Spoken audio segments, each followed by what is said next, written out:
For those of you who are attending this lecture, I just want to make sure this is the tenuous legacy of legacy institutions. Wow. And I hope we can deliver. It's my absolute pleasure to introduce the panel sitting to my left, beginning with my immediate left. Rachel Jacoby Rosenfield is the Chief Executive Officer, Shalom Hartman Institute of North America. Rachel's the Chief Executive Officer, where she leads the staff, shapes the vision, strategy, and growth, develops the culture, and oversees programs and operations. She previously served as Executive Vice President for 8 years. She has served in the field of Jewish education and social justice for more than 2 decades. As an entrepreneur, executive leader, and educator, previously Rachel was Director of Experiential Education at the American Jewish World Service and the founding director of the Jewish Greening Fellowship, the first organized effort in the Jewish communal space to address climate change. She's a founding advisory committee member for Dayenu, a Jewish call to climate action, serves on the board of JPRO, and has previously served on the boards and executive committees of Girl Be Heard and her synagogue. Thank you for that, and I'm sorry. She was a fellow in the National Seller Leadership Program and is a graduate of the Mulstein Fellowship for Jewish Professional Leadership. She serves as a mentor and coach to emerging leaders in Jewish life. Rachel graduated summa cum laude from Washington University, earned her MA in Comparative Literature at the University of Cal, Berkeley. She lives in Riverdale, New York with her husband, a psychiatrist, and has 2 grown children. To Rachel's immediate left, it's my pleasure to introduce Andrés Spokoiny, President and CEO of the Jewish Funders Network. André is a longtime Jewish communal leader with a history of leading successful organizational transformations. He serves as the CEO of Federation CJA in Montreal, and prior to that, André worked for the American Jewish Joint Distribution Community, JDC, in Paris.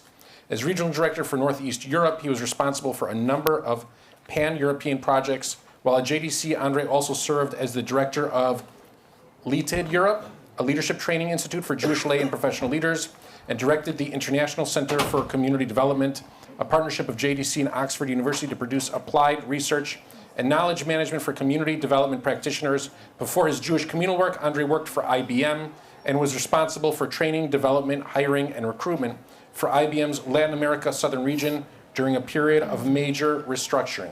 Originally from Argentina, André has a multidisciplinary academic background, including business, education, rabbinical studies. In different institutions around the world, he's fluent in Hebrew, English, French, Spanish, Portuguese, and Yiddish, and is also proficient in Russian. He's the author of the novel El Impio and a nonfiction book, Tradition and Transition, Jewish Communities and the Hyper-Empowered Individual by Geffen Publishing, and I will talk about it in just a minute. And last but not least, I'd like to introduce Tova Dorfman, Chairwoman, Department for Israel and Holocaust Commemoration Worldwide, Deputy Chairwoman of the World Zionist Organization. Okay, that's been changed since. I'm President of the World Zionist Organization. President of the World Zionist Organization. That's hot off the press. Did it happen last night? Because this was printed a few days ago. That's okay. They didn't change my CV, apparently. Got it. Okay, terrific. Mazel tov, by the way. Thank you. Tova assumed the position of President of the World Zionist Organization recently, obviously.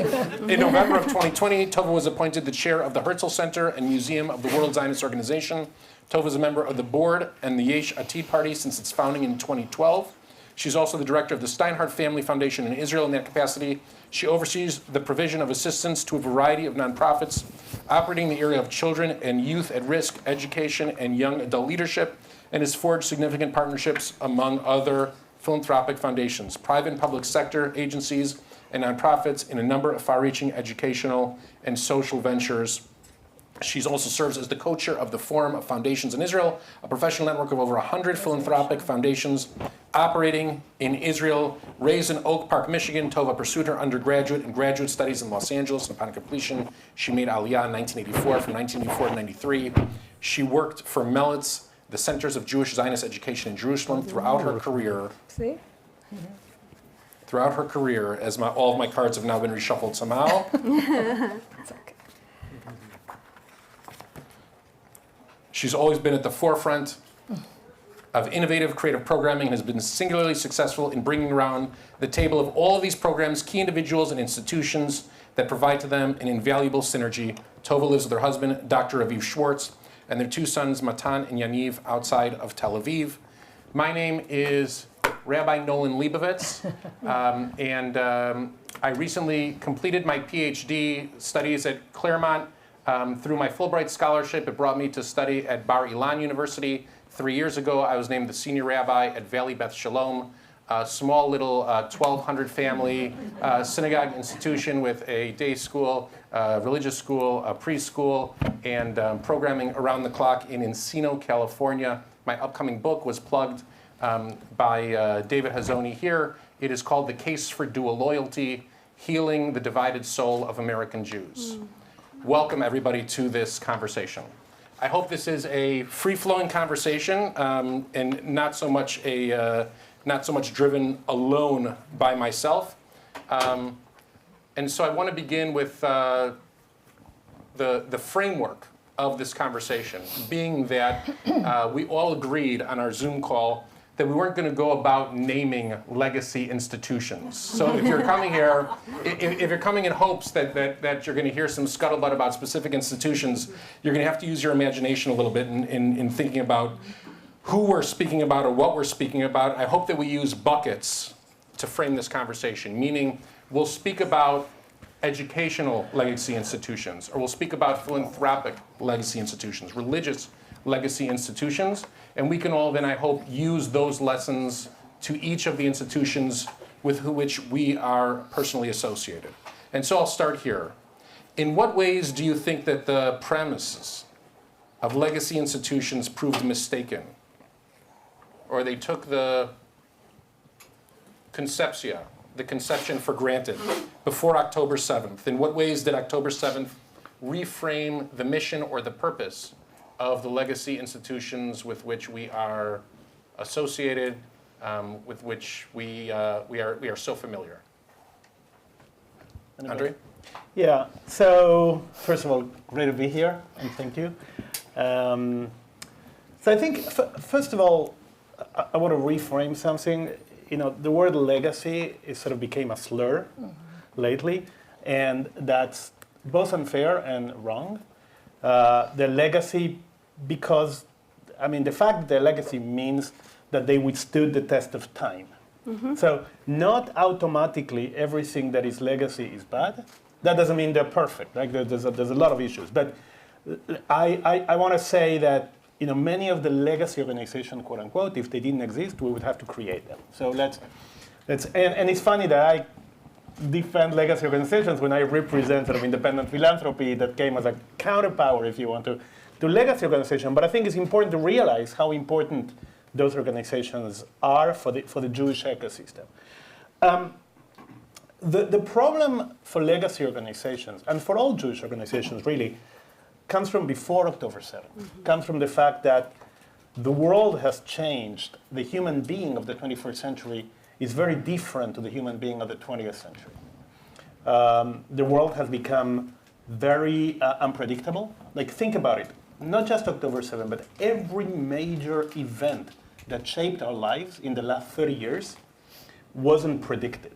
Like, from the fall of the Berlin Wall that, you know, surprised Helmut Kohl even, that was on vacation in Spain at the time. Like, everything was a surprise. So our organizations are not built, were not thought to deal with such level of unpredictability. It's nobody's fault. It's just the organizational paradigm was an organizational paradigm built for times of relative stability. So that's the first thing. The second thing that is even more important is the rise of what I called in my book that you mentioned, I called the hyper-empowered individual. We live in a time in which individuals, as individuals, are hyper-empowered. They have a level of power, agency, and creativity that we never had in all human history. Right? So that is going to put a lot of pressure on organizations that are based on top-down programming, on collective framework, and they don't live in a space for that. On top of that, we live in a time of disintermediation. Like, when was the last time you guys used a travel agent? Right? We don't. We disintermediate life, and we disintermediate Jewish life as well. So legacy organizations that were predicated on being an intermediate between the individual Jew and the Jewish experience are structurally in crisis. On top of that comes October 7th, right? Now, October 7th, interestingly enough, had a dual effect on legacy organization. And again, legacy, as you said, the different buckets. One thing is a federation, the other thing is advocacy organization like ADL, AJC. Synagogues are legacy organizations too. But I think that something happened which is counterintuitive. In October 7, some of the legacy organizations show a level of, I would call it inadequacy, or being too caught in the old conceptia, especially all the advocacy organizations. But others kind of rose to the challenge and got a new lease of life. Right. Like for the federations, for example, it was 1973 all over again, right? Because you need to get money off the door fast. Who can do it? UJ New York, put the hand in the pocket and takes $10 million out of their endowment on that. Now, the problem, and I hope we're going to be talking about this later, is that the same thing that made it shine in the crisis may make it very difficult for them to leverage the opportunities that this crisis is going to create. Right, long into the future. Yeah, long into the future. And right. I would say in the issue of anti-Semitism, there's a whole different new thing, and I don't want to monopolize here, but right. I guess we're gonna talk about that later. But so let's pivot from the philanthropic to the educational. Yeah. How do you see it, Rachel? Great. So first of all, I want to say people who are standing here, there are lots of empty seats I can see, so maybe we'll just take a minute to let people sit down. Yes. As a rabbi, I just assume the front row will remain empty. No, we like front row people. Okay. Just Just sit assume. down. when your mom is not coming. That's right. My parents don't sit in the front row; they sit in the back row. Okay. So first of all, I really want to thank Andres for framing the whole conversation that way. I think it's a really useful framing, and to pick up on what you were saying, I think it's so often the truth that where the shadow side of organizations where we fail is also tends to be like the flip side of that tends to be the bright lights of organizations, right? So many of these legacy organizations were able to do incredible work around crisis, raising funds, Federation raising more than $800 million and getting it out the door, right? But the shadow side of that is it's much harder to organize people and convene people around a kind of aspirational urgency. Like something needs to happen in terms of us building a future for Jewish life. Let's get people really excited about that, right? And I think that's part of what has been missing, and there are all kinds of reasons for that, and perhaps we'll discuss some of them. I want to talk for a minute about the bucket of education, because I think there are a lot of anecdotes we could all share, I'm sure, from our personal lives and our relationships, as well as from news about the ways in which I think Jewish education has failed our young people, as particularly on campus. And I say this as a parent with one child left on a campus. I see it happening on a daily basis. I think that we hear this, in the field. We work with Jewish educators at the Hartman Institute, and we hear about the ways in which Jewish education, has long bifurcated Jewish education and Israel education. They are separate disciplines with separate experts. Now, what happens when you bifurcate those two things is that Jewish education becomes a values-based discourse, right? I believe in tikkun olam. Right. I believe in chesed. I can express all of those Jewish values, and that's my Jewish identity. In fact, if you look at the Pew study, you see more than 70% of Jewish Americans talk about expressing their Jewish identities through justice work, right? Through that set of lenses. But then when Israel isn't talked about in the same way, when Jewish peoplehood isn't seen as an intricate and integral value of Jewish identity, it becomes a thing that you can separate out from Jewish identity. It becomes a political conversation. It becomes an ideological conversation.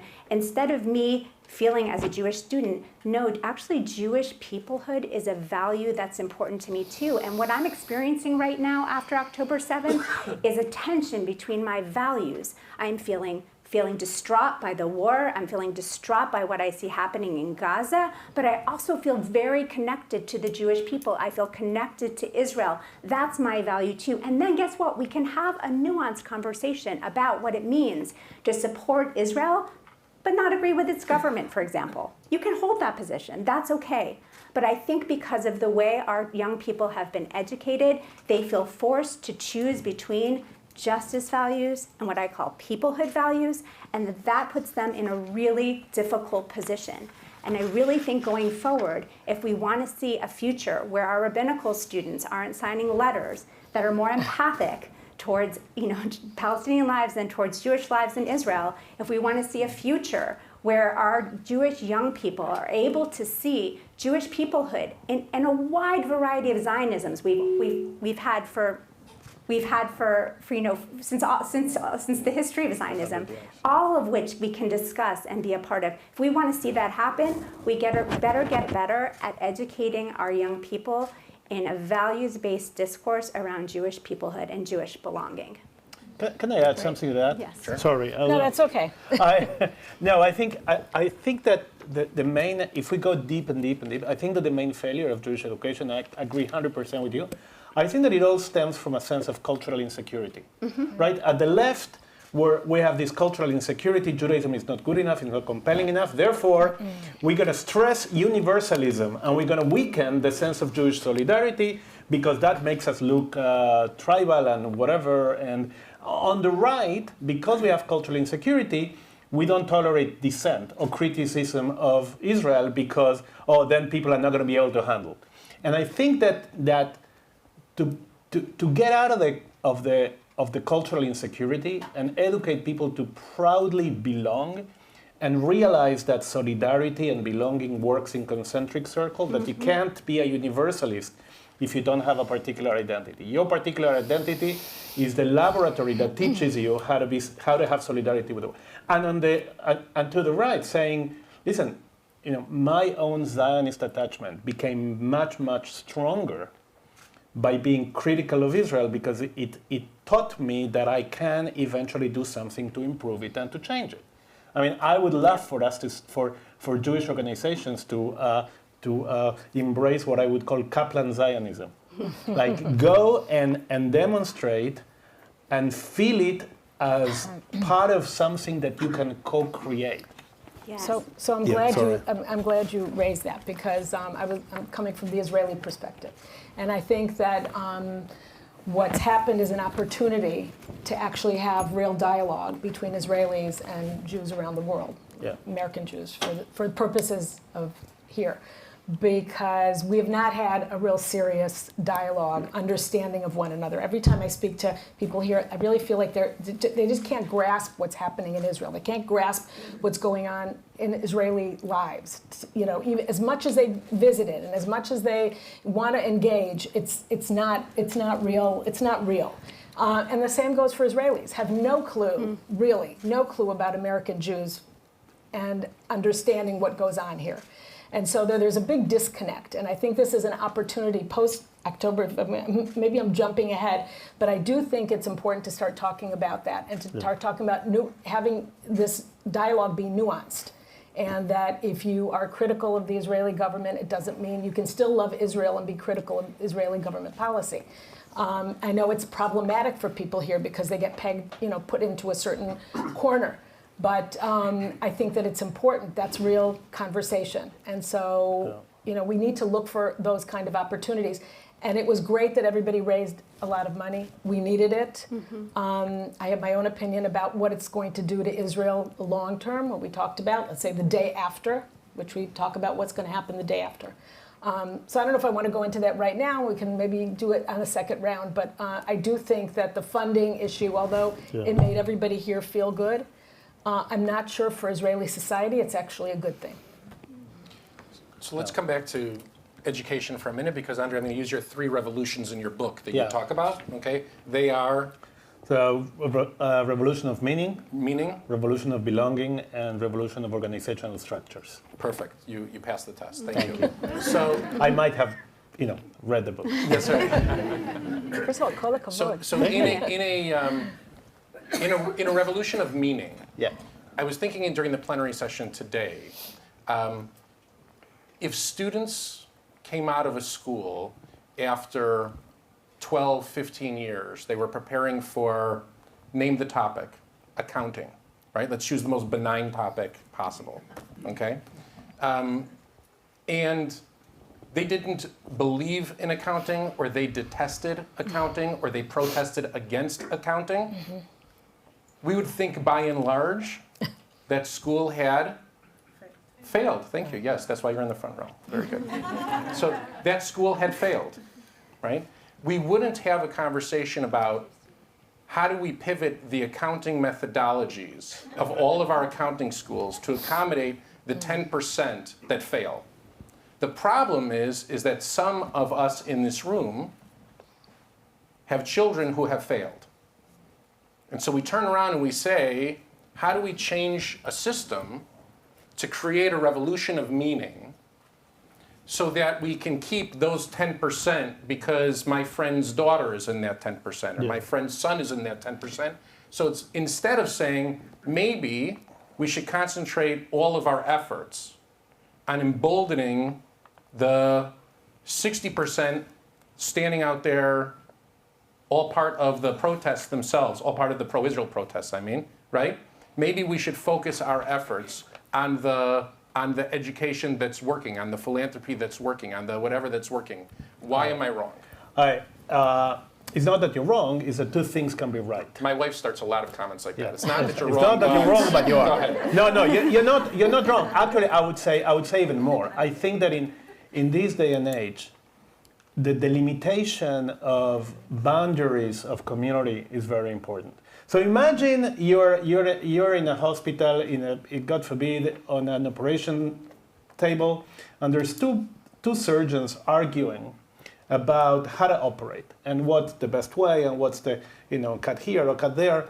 And in comes RFK Jr. and says, I think we shouldn't do surgery. I think we should light incense. And then you start arguing with RFK Jr. all the time. Mm-hmm. And the patient, in the meantime, dies. Now, that is a little bit of what we're doing with anti-Zionists. Like, at some point, anti-Zionism is not that as an opinion is invalid, although I think it is, but is that it's just irrelevant, it's futile. Like, Israel exists, Zionism exists, 95% of the Jews are Zionists, enough of doing everything in order to convince a 5% that doesn't want to be convinced and doesn't believe in modern medicine and whatever. Like, at some point, you have to protect the mainstream by creating some sort of boundary. That doesn't mean that you exclude individuals, but you exclude ideologies, and you say clearly what you stand for. Right. That's one thing. Now, on the other hand, a lot of times when somebody tells you I'm not a Zionist, there's a lot of closet Zionists out there. Meaning a lot of people tell you, I'm not a Zionist, I disagree with Bibi. Well, I disagree with Bibi too, just look at my Twitter. Like, it's not, so then what does it mean to be? Like, that's a nuance there too. And then to your example of accounting. Mm-hmm. Let's say people don't come out of the school saying, I don't believe in the double entry method, but I think that there is a much, much better way to do accounting. You want these people in the tent. Correct. Mm-hmm. So that's why you're right. And the other side, they try to include those people. Once you set the boundaries, I think it's very important. And in terms of the revolution of meaning, one of the things that I say in the book, and I say all the time, right, is something what you refer to, the lack of positive vision for the future. Like, politics in general, and Jewish politics in particular, are defined by what we want to prevent. There's a French political scientist called Pierre Saint-Vallon talk about the rise of the negative politics, meaning it's all to prevent stuff. If conservatives want to prevent stuff from happening, liberals want to prevent stuff from happening, Jews want to prevent anti-Semitism, they want to stop Netanyahu's coup, but what are we standing for? And I think that that's what will ease the crisis of meaning, and that's why legacy organizations are not engaging enough in developing those visions. So, Rachel. I totally agree, and I want to give a statistic that underscores what you just said about there are more people who would identify, I think, in a Zionist camp than who would proclaim themselves to be actually supporters of Israel. Boundless just did a study. They just published a study. They interviewed a huge number, I don't remember the exact end, but 18 to 40-year-olds. And they found when they asked the question, are you a Zionist, only 30% of the Jewish respondents 18 to 40 said yes. But then when they asked, do you believe in the right of a Jewish state as a Jewish homeland in its current land of that it exists, I don't remember exactly how it was written, sorry, then the numbers doubled, right? So there was something about just like giving a definition to the word Zionism, which was significant. But I want to respond to something you said about the 10% and all that. So education is not a tactic, right? Education is an expression of the values that we hold dear as the Jewish people. And I want there to be good education, not just for the people who I would hope would stay in the camp who are on the margins, but I want a great Jewish education for those who identify as fully on board. I want them to continue to have a deep and meaningful and aspiring, forward-looking values education to be engaged with. And so I think that if I really truly believe that if we offer educational models that are deeply rooted in Jewish values, that set clear boundaries, clear ideological boundaries, but say, these are my ideological boundaries, but if you're willing to come and learn in my classroom, Vakasha, come in, because you're part of the Jewish people, and part of who we want to be are the kinds of people who educate and who bring deep meaning. So I think that it's not a question of a 10% or anything like that. I think it's about who do we want to be as educators, and what kind of aspiring vision do we want to build for the future, and how do we want to co-create that vision with our young people? So I want to just say that part of this problem of defining Zionism is that we've left it out of the conversation for, I don't know, since I remember being part of American Jewry. I mean, it was never, very few organizations. This one was bold. Z3 was bold 10 years ago to actually create a conference that dealt with Zionism. We've left it out of our conversation in the community at large, in synagogues, and in community JCCs and in federations, and we just never dealt with it. Very different than the rest of the world. I mean, even the federations of the rest of the world are called Zionist federations. And so the American Jewish community left it out because it was so problematic. All the issues, we don't have to go into dual loyalty and everything that really was there in the background that made it very uncomfortable for a Jewish community to say, we also want to be called the Jewish Zionist community. But American Judaism did that for a reason. I mean, we don't talk about Zionism, but we also don't talk about God. Right. And we also we don't talk about anything, because the fear is, but here's where it's coming from. It's not that because people are stupid or bad intention. The paradigm was, we don't need to put barriers of entry, right? That was the idea. The idea is, assimilation is such a big problem, and we're losing so much people, that the solution for that is lowering entry barriers and not impose an ideological test, not to put conversations that may turn people off. But it was a good intention idea, and let's create programs like Birthright, for example, which is a great program, but it's content light, because the more content you put, the more you scare people off.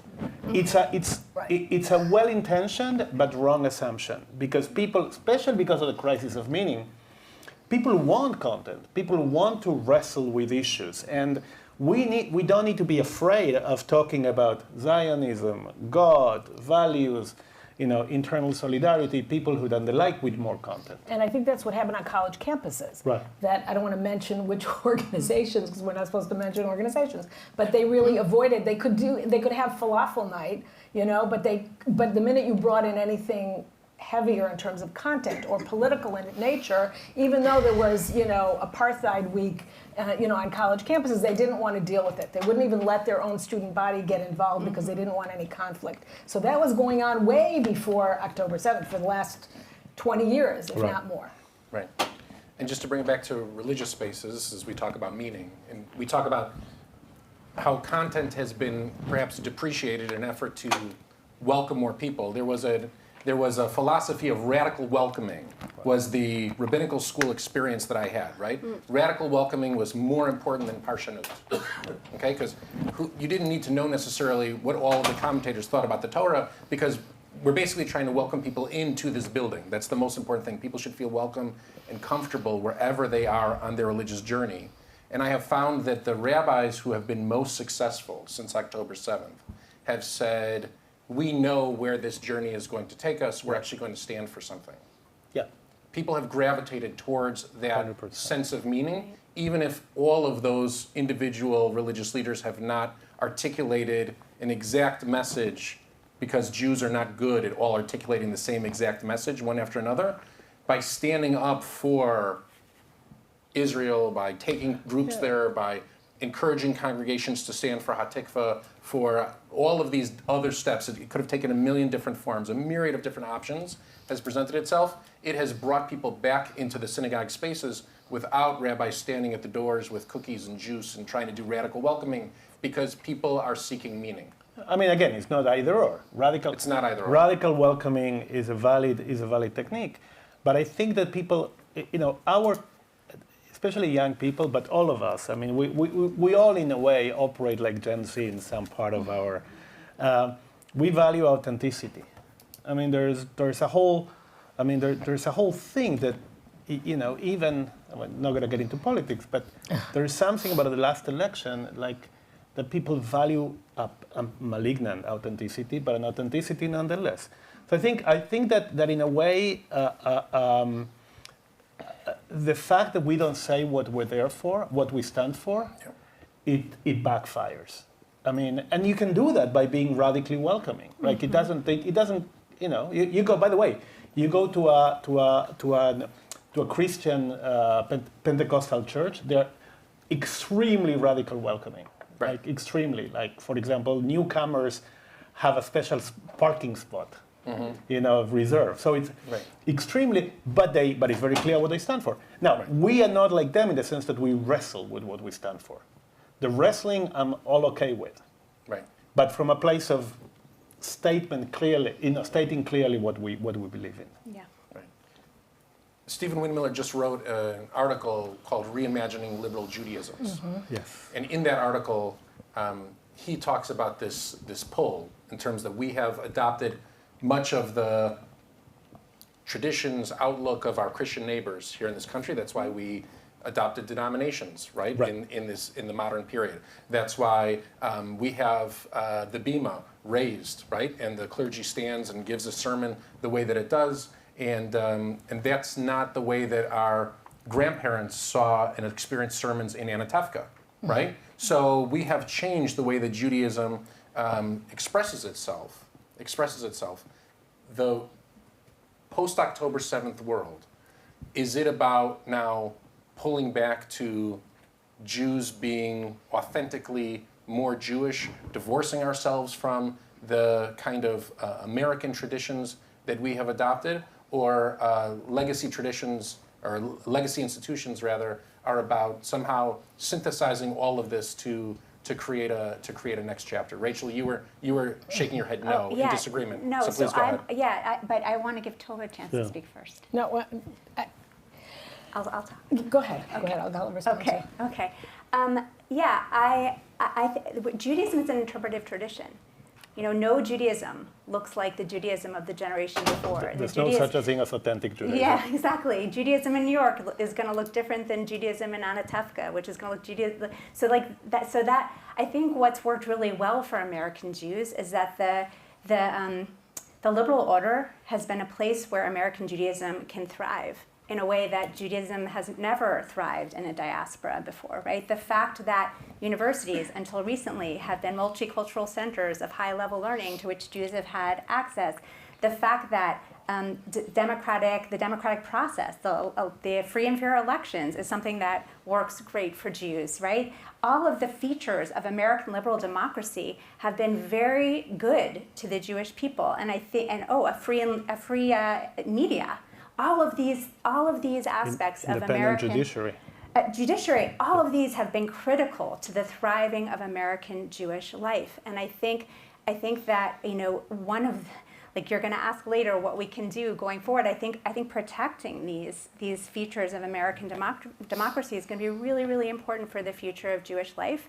I think we can do all of that. We can be fully American and also fully authentically Jewish and fully clear about what our values are, what our aspirations are, what our commitments are. And that's on us to not shrink away from that. But I don't think that means that the shul needs to look like the shul in Anatevka. Yeah. I think it means actually the opposite. We have to figure out how to live fully into this moment, both as Americans and as Jews. Yeah. Tova? So I just want to, from the Israeli perspective, I think that we saw some kind of connection pre-October 7th when the whole judicial reform issue came to the surface. My feeling is that there are certain segments of American Jewish life that have no problem saying what they want to say and even being connected politically. And there is a part of the liberal, I would say liberal center left, that has been, we don't want to, it's not our place, we don't want to be involved. And I think it changed a little bit pre-October 7th during that year, which we almost forgot about, by the way. I mean, we're like, that was a really tumultuous period in Israel and certainly here for the American Jewish community that was confronted with a lot of issues of how to respond to what was going on, where it was, defined as possibly the demise of democracy in Israel.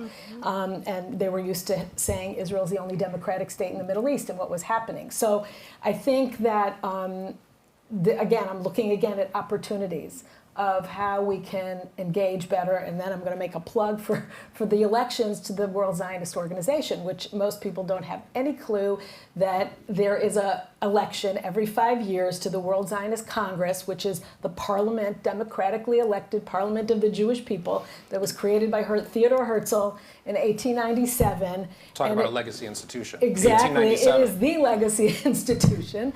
And it is very important that people vote because your vote actually has meaning and has a voice in changing policy and of things that you may not agree with because it also has money attached to it. I don't want to go into the whole explanation, but that's one of the things I think that we don't know about as an American Jewish community. And so last election, there were 123,000, I think, votes out of how many millions of Jews?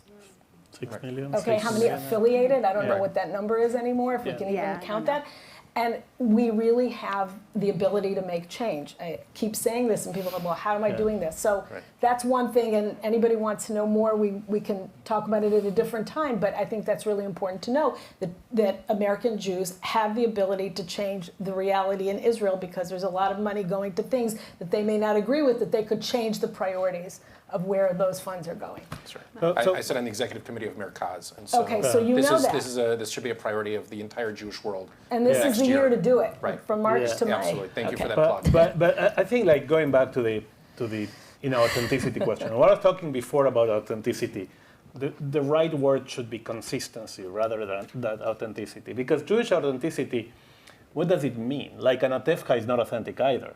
If we want to be authentic, we need to be like Bedouin in the desert and do sacrifices. Like that. That's not there's no authenticity. Judaism is an evolving culture, and it evolves organically. What happened was that we kind of stopped that organic evolution, and we have to kickstart it again.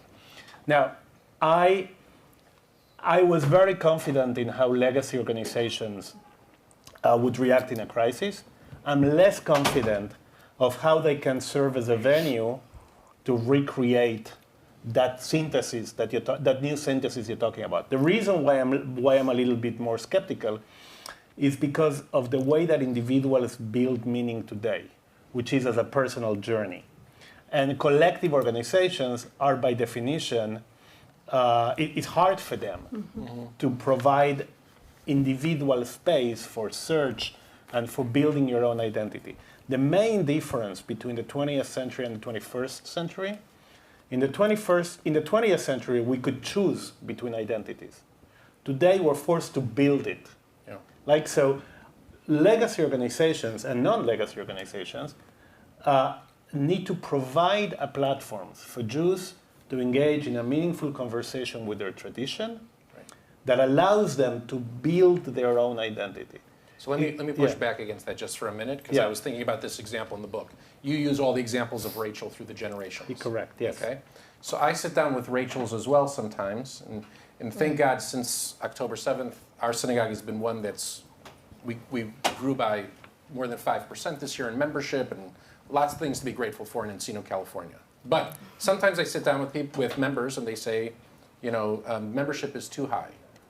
Yeah. And I'm sitting with them in the dining hall of the country club where they belong, right? And they say that membership is too high at the synagogue, and also the synagogue expects us to conform in X, Y, and Z. Now, I'm sitting in a place where I'm not allowed to wear a hat, right? I'm not allowed to wear gym shoes. I'm not allowed to wear this. I'm not allowed to wear that because we're in the dining hall of the country club. But the synagogue has expectations on them, right?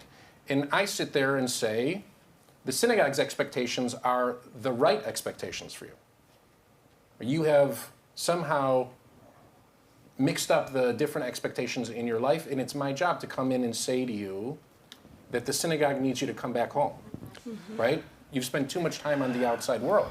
And so that way, when you say, well, there's no real consistent Judaism, I say, that's right, Jews don't act There's no consistently. real authentic. There is consistency, Right. not authenticity. Right, so I'm saying to you that I think that what legacy institutions might offer in the long term, bringing it back to our conversation, is some notion of, right, Chadesh Yameinu Kekedem. Right? We're able to renew the tomorrow in accordance with what was yesterday. I think the other challenge facing legacy institutions in this context is another thing that's really changed is polarization, right? So it used to be that legacy organizations could build consensus pretty easily around the middle, right? Right now, legacy organizations are being they're experiencing advocacy and pull on different sides of issues that's really, really, really strong. Yeah. And it's much harder for them to build some kind of message that speaks to people broadly and brings people along. I think they're also scared of it. I think they're that scared of it the too. That's right. Iran deal, which was what year was that? I can't remember. It was like the first time that federations took a stand there were federations took a stand one way, took a stand another way, and that was real divisive. So they're scared of that. They're very scared, and I think it's fascinating what you're saying, because all legacy organizations, all collective organizations for that matter, are predicated on reaching a consensus. At some point, you can reach consensus. And in a culture in which consensus disappear, and it's not only that we're polarized, we live in epistemic chaos. We really live in parallel universes. Like the conversations around this latest election is not really different opinions, it's different epistemic universes. Like people, it's different, literally different, living in different realities. So how do you maintain collectivity in that? It's going to be very hard, and probably we're going to get to that, but the role of independent philanthropy in working together with legacy organizations can help creating that consensus or not penalizing dissenting opinions. Like one of the reasons why we fail in many aspects in October 7, both in Israel and in the diaspora, is because of a lack of cognitive diversity. Meaning everybody at the Matkal believed that, at the General Chief of Staff in Israel and the Shavak and whatever, everybody believed that Hamas wasn't going to attack. There were people that were saying, no, they cannot, like the Tatzpitaniot, the girls they were saying, they're preparing for attacking. The surveillance. Now, because everybody had the same mindset, that's what happened. The reason why we were caught so unawares about the uptick in anti-Semitism is also the same. It was the lack of cognitive diversity. And I think that's the real danger of polarization, that it drives us to live in echo chambers, and then it makes us much more fragile and much less effective in dealing with challenges as they arise. So how do you counter that vulnerability, right? So the vulnerability arises in almost every sector of life today, right? There's whether you're right or left or traditional and more progressive, however we want to understand the two sides. We live according to these teams. Okay, what is the hope in Israel in terms of trying to have people speak with one another? It's right now. It's hard for me to even articulate because we are really in a mess. We had things happen so quickly. 2 weeks ago, is it 2 weeks ago? I can't remember. 2 weeks ago, the Minister of Defense was fired. Right. Yeah. And then you had an outpouring, but because of what's happened in Israel, even that outpouring in the streets was very, as somebody who does go to protests, very, very minimal. And I think people are just worn down. And so everybody's kind of in their own little camp. We don't see elections coming up so that we can actually express the differences that we have and make it happen. And so I think that we're in a really difficult position today to be able to have dialogue. I know that there are people within Israel to understand one another. There's an attempt, I think the one thing, and that also got very politicized, unfortunately and tragically, is the hostage issue. That was the one thing that I still think, though, bottom line, it's the unifying factor in Israel. Everybody, and there was a poll yesterday or the day before, 60% of 69% actually, of Israeli public believes that returning the hostage is the number one issue, okay? And only 30% feel like we need to continue with the war, regardless. And so that's a huge number.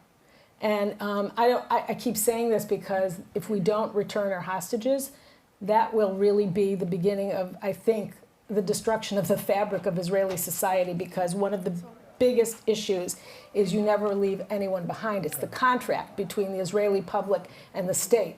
And that's been destroyed up until now. I mean, we had our first deal, and that's why when Alana talked about this morning about we need a deal now, and to push both sides. It's not only, we're waiting for Hamas to say yes, we also have our government who has a responsibility to move forward and get those people home. And I just want to add one thing about that, given the context of the organizations that we're talking about. I think, and I keep going back to the struggle for Soviet Jewry. When I said to somebody last November, I think the first group of hostage families I brought here to Z3 last year, and both of those kids are not home. Romy Gonen and Gal. Since then, what's happened? We've raised awareness. We wear our yellow pins. But it didn't get the same kind of attention that the struggle for Soviet Jewry got, where people were out in the streets. There were rallies. There were working multifaceted approaches to getting them home. And I think that's a bit of a failure on the part of organizations here. And somebody said to me, back November, I said, we should really people should have departments and federations and different community centers to have somebody working on this like they did with the struggle for Soviet Jewry, which was successful in the end. And they said, no, but it's not going to go on for very long. And here we are 1 year, more than 407 days later, and we're still here. So that's my call to action. Yeah, and that's again going back to how destructive it is to focus on the 5% that doesn't want to belong anyway and doesn't share. Because at the bottom, yes, we're polarized and we live in echo chambers, but there is, I still believe, an exhausted majority in the middle. Yeah. Like, it's silent because it's exhausted. Yeah. So I think that one of the roles that both legacy organizations, quote unquote, and philanthropy and independent philanthropy can find ways of elevating and empowering the exhausted majority to rise up against those extremes, to hold, the center must hold in a way. And there is a lot that we could do. There is a lot. Donors, and I work with donors and funders, like that's my day job. And they can be part of the problem or they can be part of the solution.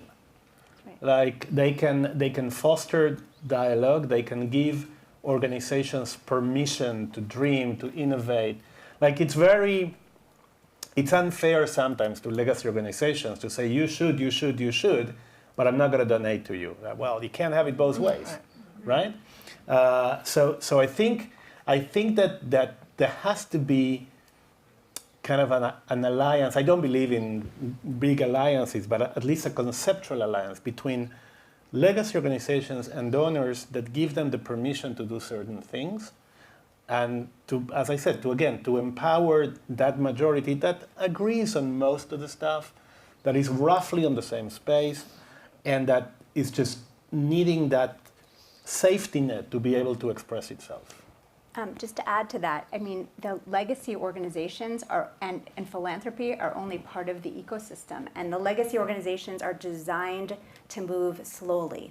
They're built for that consistency, for that we know they're there, that we know what they do, that we know we can give to them and trust them. But there is an entire ecosystem of organizations, educational organizations. Mine's one of them, and who are absolutely able to move more quickly, more nimbly in response to crisis. And so sometimes what needs to happen is we need to do some coalition building, and we need to work in ways that complement each other's efforts towards creating systemic change, towards really moving things much faster, because otherwise we'll kind of get stuck waiting for legacy organizations to tell us what to do. Right, and sometimes legacy organizations are very courageous in the processes of change that they do. Like we're in San Francisco, which is a federation that change or is in the middle of a change process, like it's very radical.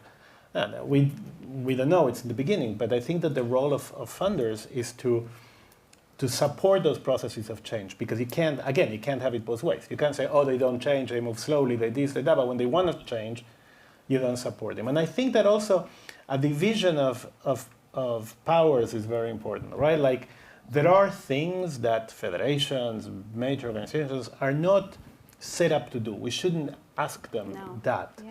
But we should recognize the role that they can play. And then philanthropy, one of the things, for example, that I say all the time about philanthropy is that philanthropy's role is to absorb risk. Mm-hmm. Like a federation, and I run a federation, right? You can't gamble, or you can, but it's harder, and it's ethically problematic to gamble donors' money away, because you have a fiduciary responsibility. Donors gave you money it's like the taxpayer. You can't, you need to be conservative in a way, because you have a fiduciary responsibility.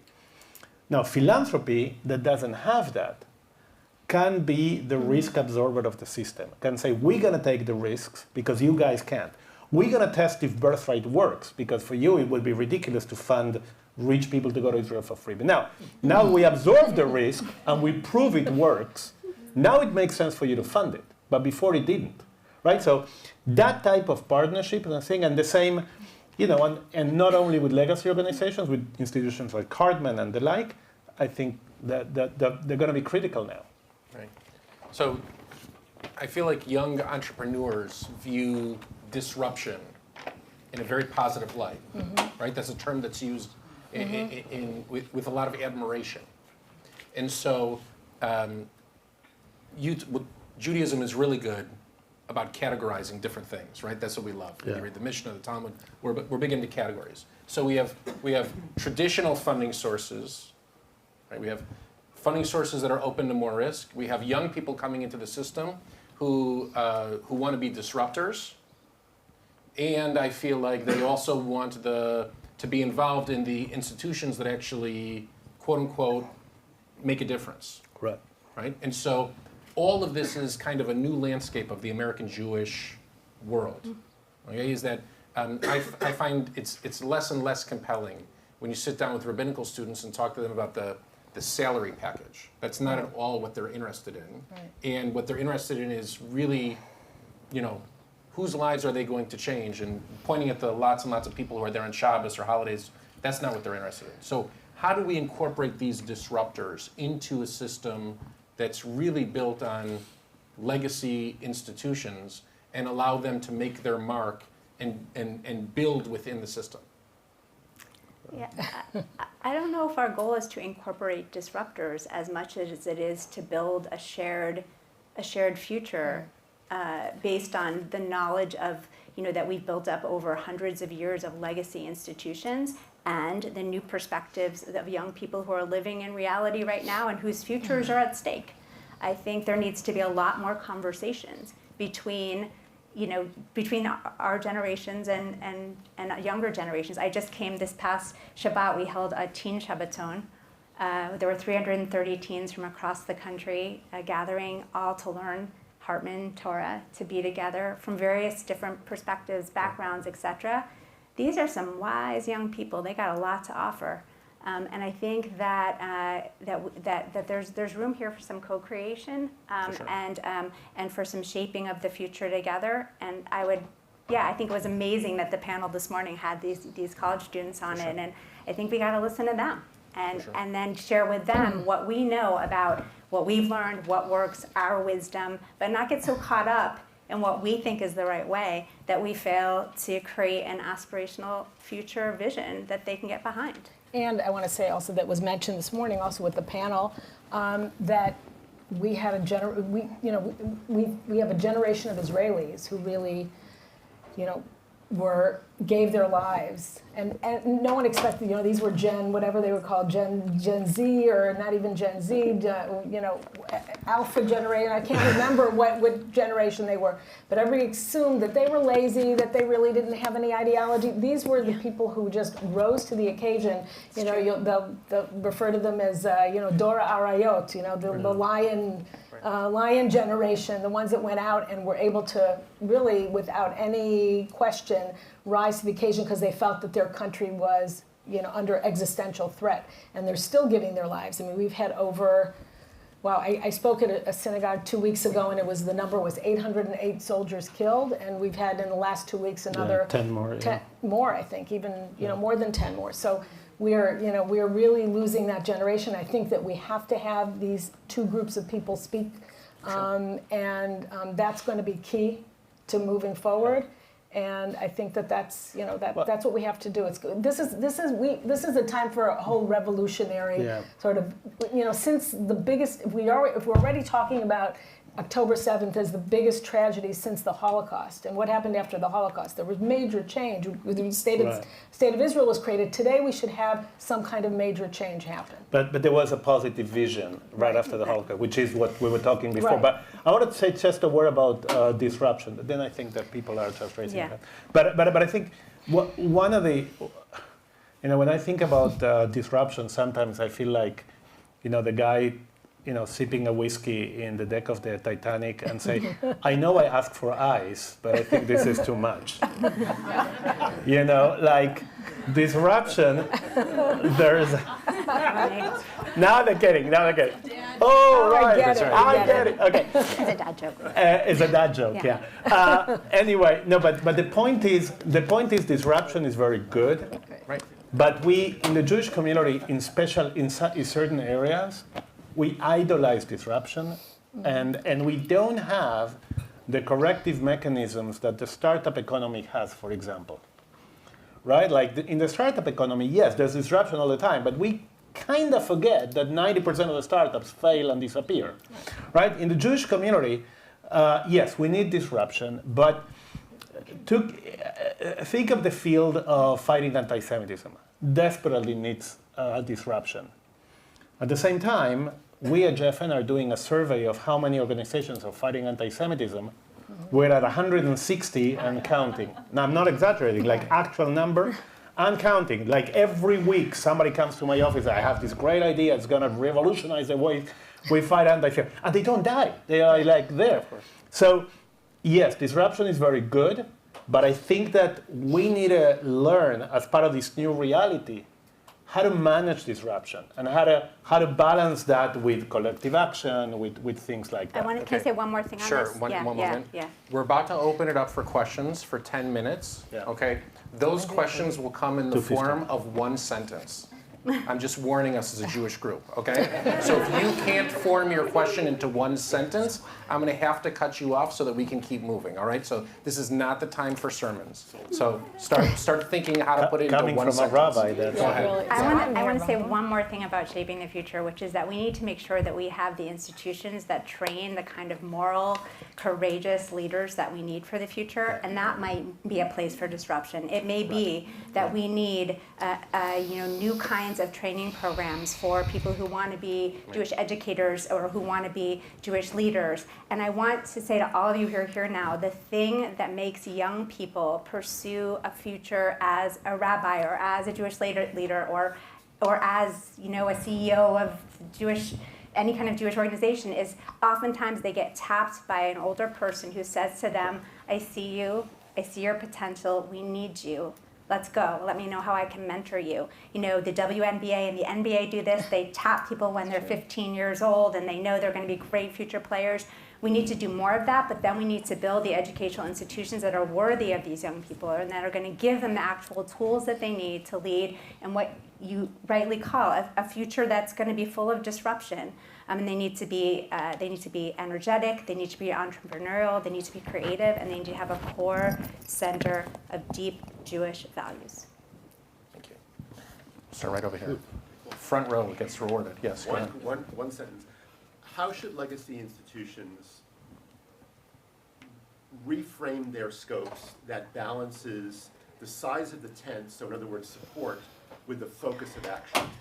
Those have to be in proportion to each other. How can we do that? So I have a particular view of that, and it's just my view. That's not Torah Sinai. I think that the organization of the 21st century is more a platform than a provider of goods and services. So that could solve that problem. Because if you are, like, let's put it this way, and this is not a perfect example, but if you don't understand the difference, you can have a fleet of 10 taxi cabs, or you can have Uber as a platform and have limitless number of cars. So I think that there's an element there of how organizations see themselves that allow them to empower the creativity of individuals and groups of individuals within that organization. So the organization that doesn't need to do everything. They need to be a catalyst of things that are happening in the world. Like, is the YouTube example. Like, it's user-generated content, right? Like, that's what makes it so vibrant, and that's why people like it.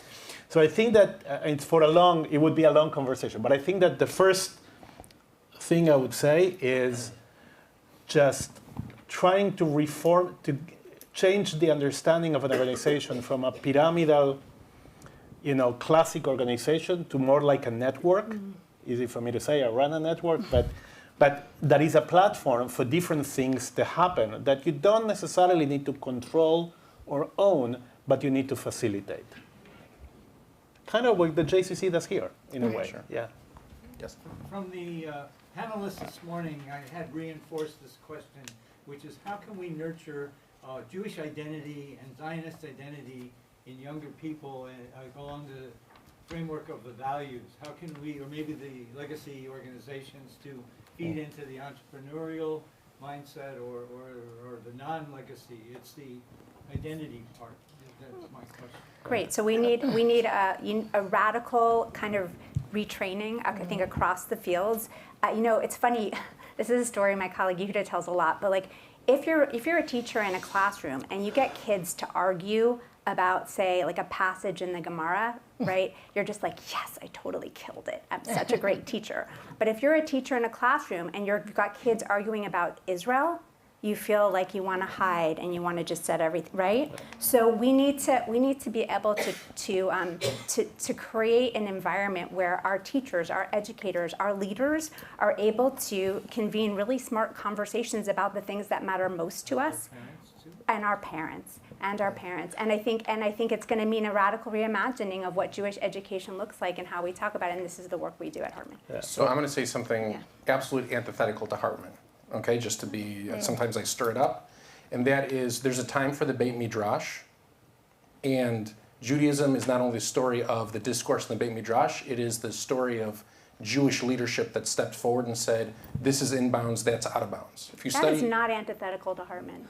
If you study the Talmud long enough, you'll realize that different rabbis took control of the Beit Midrash and said, actually, what you're saying is no longer applicable, right? We don't follow that anymore.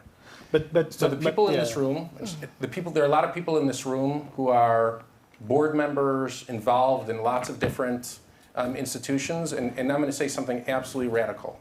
At my synagogue, we don't interview rabbinical students who sign their names to letters that we don't like.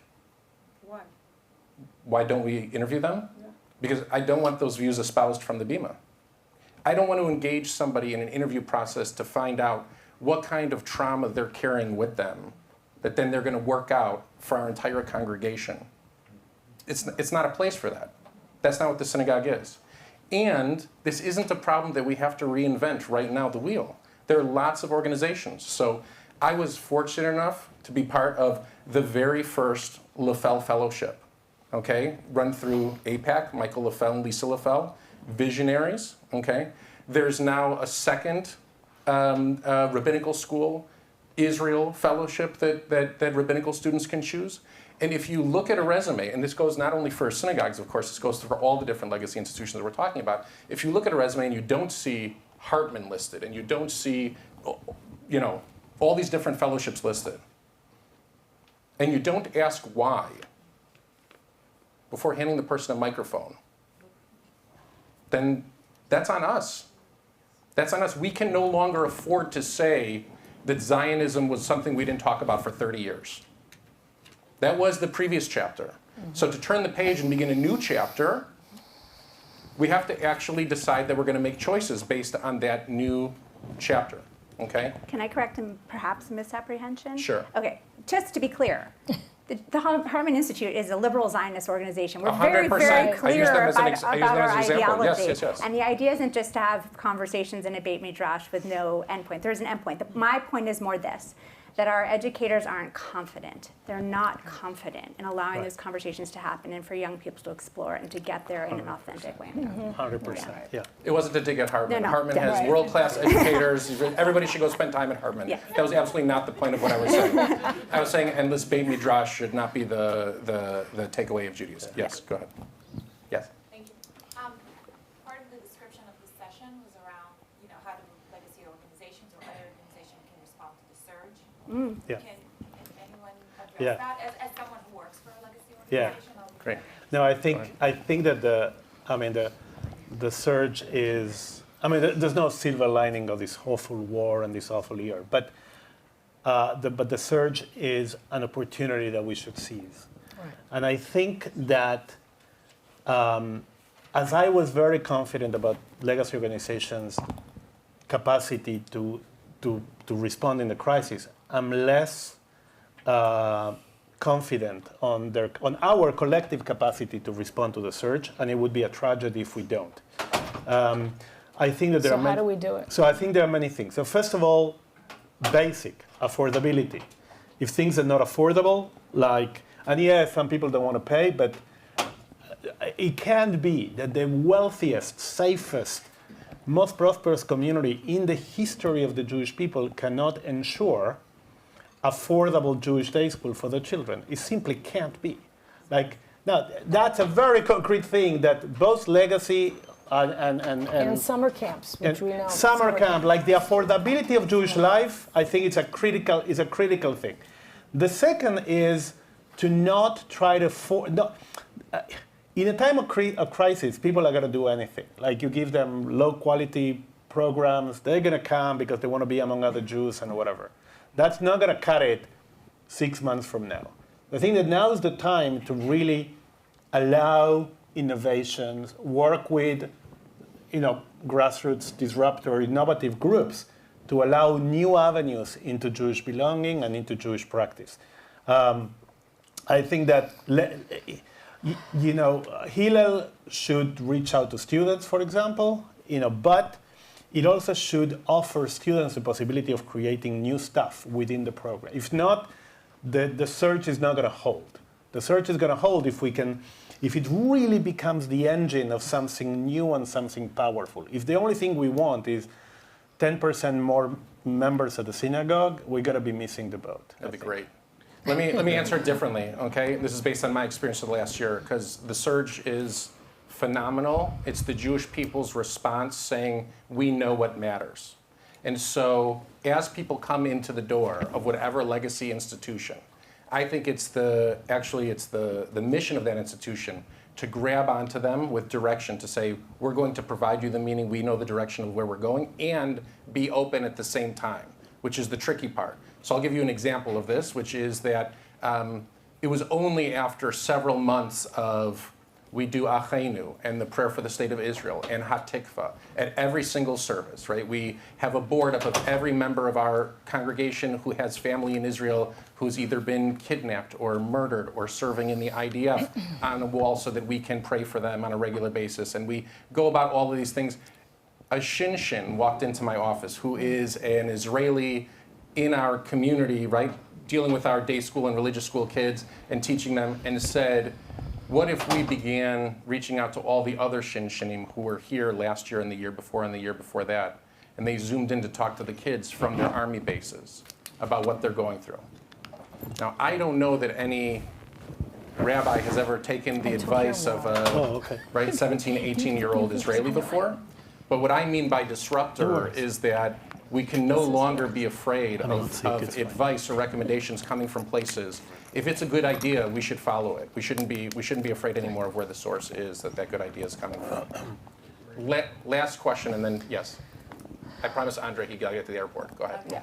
My question is, you mentioned that the surge, the Federation, the big funding, might be an issue for the day after. What it will not good for the foreseeable Israeli society in the long term. Can you just expand on that? Okay, so it's not necessarily the surge. I think that the amount of money that came in or is coming in, and I'm giving you my opinion, lets the government off the hook of taking responsibility for certain things that they need to take responsibility for. Our government, and everybody knows this, I mean, Andres knows this from philanthropy, his team in Israel has done an amazing job really identifying the gaps that exist. But our government was nowhere to be found, not only on the battlefield in the first few days, but months later, even a year later, in providing services and fulfilling those gaps. So rightfully so, philanthropy came in. But then the money is there. It's just going to certain segments of the population that, because of a political coalition structure, are getting the funds and others aren't. So I think sometimes that's problematic because at the end of the day, it's just perpetuating a system that we need to change. Yeah, that's a big dilemma in terms of Israel, and it's a dilemma in terms of every moment of sort of emergency response and sort of disaster relief, long term and the like. That who are you really helping, right? Are you helping? Like, it's a problem. On the other hand, philanthropists are saying, what do you do? People in Kiryat Shmona, they don't have government support, but they're our brethren. Or even basic shelters. Basic shelters. They just came again to the Federation system and said, could you please help us fund building shelters in the north? And at some point, somebody's going to say, well, don't give it so much to the yeshivot and give it there, or to the settlements and give it there. It's going to be a big question coming. Like, now, we're not there yet, but we're going to be there when the things come. What we talk about when the day after, that's going to be and it's going to be brought up by the Israeli philanthropists before it's going to be brought up by the Americans. I just want to close by thanking Rachel and Andre and Tova.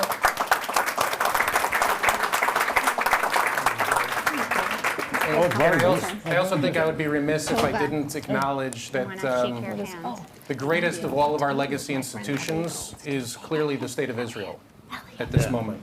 And after 400 days of war, I want to thank everybody in this room for sticking with it, for your persistence and your strength and your courage, for showing up day after day, week after week, and supporting this new chapter of Zionism. Thank you all for being here today.